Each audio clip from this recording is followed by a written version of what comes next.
So, y'all ready for this?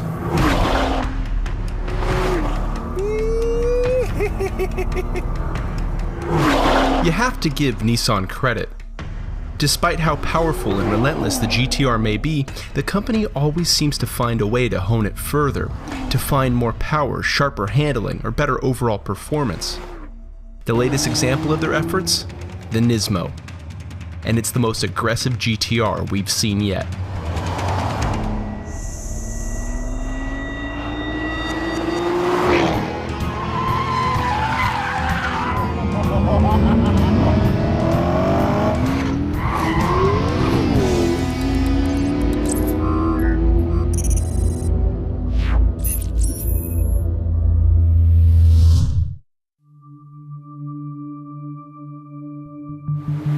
Under the hood of the Nismo GT-R, it's nothing really groundbreaking, at least versus the original groundbreakingness of the GT-R when it first appeared.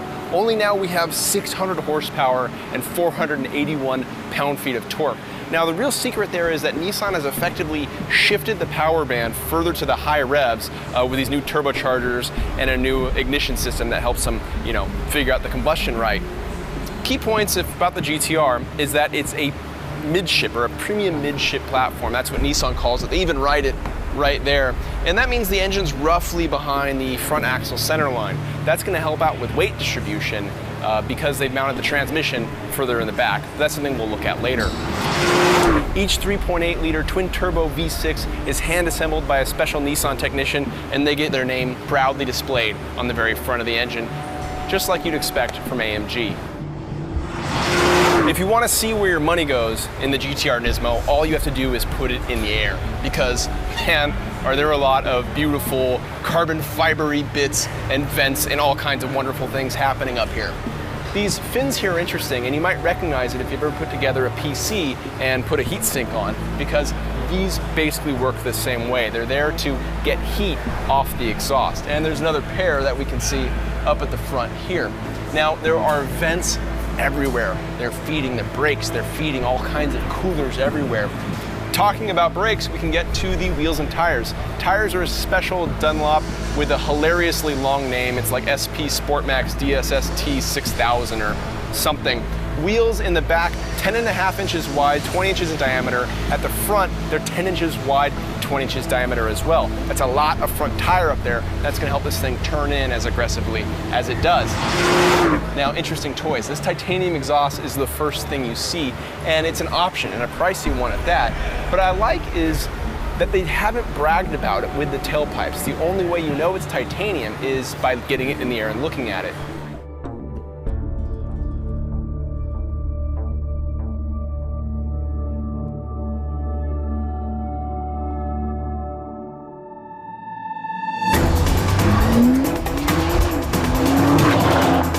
0 to 60 in 2.9 seconds, and the quarter mile in 11.1 seconds at 125.3 miles an hour. Braking performance was similar too, with the Nismo taking 97 feet to stop from 60. But on the figure 8, and for the very first time, the GT-R broke into the 22-second range, which is a territory occupied by the world's best handling, most powerful cars. A 22.9 second lap is the fastest we've ever recorded from a GT-R, and its 1.06 lateral G average is the highest we've ever seen.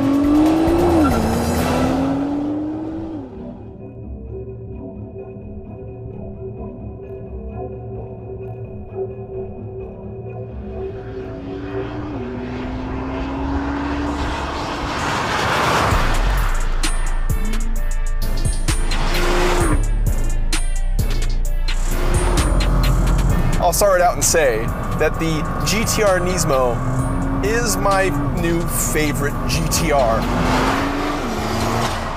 This thing is absolutely insane. It's maniacal, it's frenetic, it is so much fun. Now, you may not believe that because when you look at the changes, they don't seem huge, they don't seem substantial, but this GT-R doesn't drive like most GT-Rs. There's the power, of course. This thing is making 600 horsepower, so Nissan says, and we're getting that amount even though we're in California because we're using octane booster. Because when you have the option of 600 horsepower, you want to use that. So the power in the high RPM, the high revs is amazing.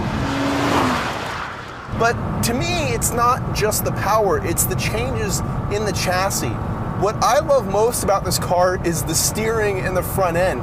It feels so tight, way sharper, and way more reactive and precise than what I remember from normal GTRs. And considering how capable those normal GTRs are or were, you can imagine how much better this thing is. The drivetrain is just amazing. When you apply power, the car steers. So you can steer with the steering and you have a lot of grip in the front end so you can get around some turns at amazing rates of speed. But just when you're ready to feed back that power in, it turns even more.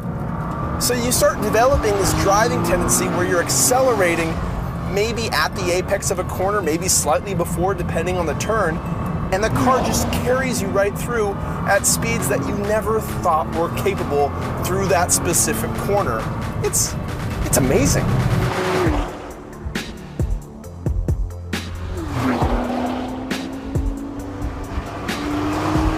Yeah, this is like, GTRs have always been kind of like, hey, yeah, they're really cool, but they just go about everything wrong because they sit so high and the power's got to go from the front to the rear and back to the front again, and they're heavy and they've got, you know, all this and that.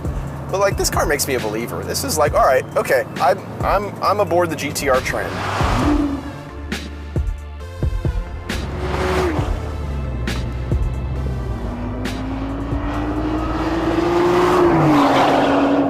The GTR Nismo is a super low production car, way more money than a regular GTR, destroying competitors on the track. That's what the Nissan GTR Nismo is good at. Just more power, less understeer than some GTRs. I find that as we test GTRs, year by year, one understeers more, then the next one understeers less. This version is right in between. But the all-wheel drive and this quick shifting transmission translate that power into acceleration so well that for the driver, you don't have a real sense of the speed. Not until you look at the lap time and see that it's the fastest car that Motor Trend has ever tested in the streets of Willow.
Beyond the 600 horsepower, the Nismo's upgrades may not seem substantial on paper. Take a look underneath though, take a turn behind the wheel, and you immediately find the effects of Nissan's continued improvements. GTRs have always been a thrill, but this one takes the experience further.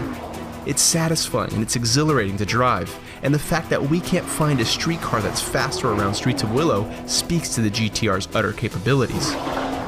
Make no mistake, this is the best driving GTR yet.